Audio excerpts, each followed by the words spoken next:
You'll be lying on your back. Knees are bent. Pelvis and spine in neutral, and arms long by the sides.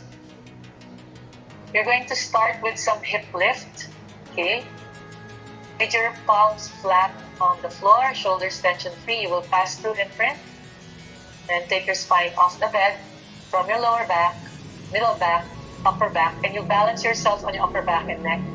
And then middle back touches the bed, lower back touches the bed, and then articulate back to neutral. Okay, let's just form spine one segment at a time, starting from your tailbone, your middle back, and then balance yourself on your upper back and neck. Now you can actually do this articulation of the spine again 6 to 8 times. Using an exhale when you come up, and again using an exhale to go down, so that you'll engage your abs while you are moving your hips up and down. Be mindful that your ribs are not popping out when you're up to a bridge. Okay? So that you'll also not overarch your middle back. Alright, I need you to take a nice deep breath. As you exhale, I need you to tuck your chin in, chin to chest. Start to curl up and reach your fingers towards your heel. I need you to float the arms up, that's it. And then inhale, go back to your starting position. Good. So just regular crunches or ab breath. And you can actually do that 6 to 8 times as well. Okay, be mindful that there's no strain on the neck when you curl up. And making sure your shoulders are not rounded when you work those abdominals. Check that your gaze are towards the space between your legs or towards your pubic bone when you curl up. And then when you bring your head down, make sure your gaze is towards the ceiling. Good. Since exercise, let's level up. You will float the right leg up in tabletop. And you will do hip lift again for 8 sets using your exhale. If you also want to amp it up a little bit, you can do it a little faster, just making sure your hips are leveled towards the ceiling.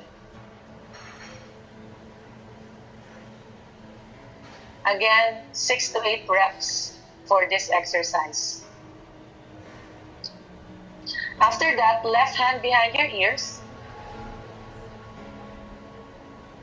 And then you will twist. It's the other left. You will twist towards that bent leg. Just do some rotation. Again, 6 to 8 reps. Using your exhale to get into your deep abdominal muscles. Targeting the obliques. Perfect. Your right hand should be slightly pressing on the floor for more stability. Keeping your collarbone wide when you crunch up. So once you're done with the 8 reps, let's combine again. Lift the hips up. No, let's combine. Hips up, hips down. Twist towards that floating leg and go back down. Now the breath. Exhale to lift. Inhale to bring the hips down. Exhale to twist. And then bring the head back down. So it's lift and lower the hips. Twist and go back down. Again, doing that same combination 6 to 8 times. So you're actually targeting your glutes, your obliques, of course your deep abdominal muscles. A lot of stability work on the pelvis when doing this as well. So you can do it on the other side, and again another 6 to 8 reps as you lift the hips up. Don't forget to use your exhale. Check your rib cage, Michelle, as you lift the hips up.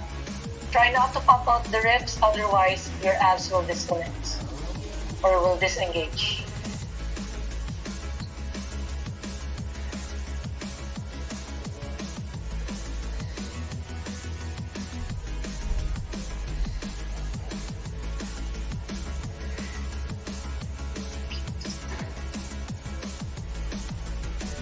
And then twisting towards that bent leg.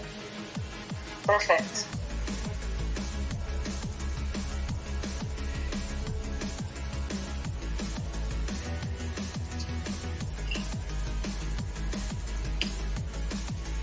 So once you're done with your 6 to 8 reps, here comes your combination again.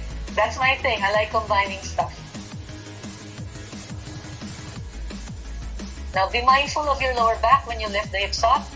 Slightly overarching. We don't want that lower back to strain. Yes, perfect.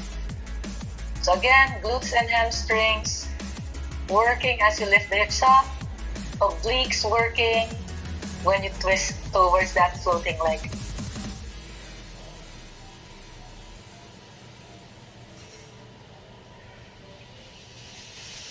Are you still breathing? Yes. All right, perfect. That was so much. So how are you feeling? Yes, you're done.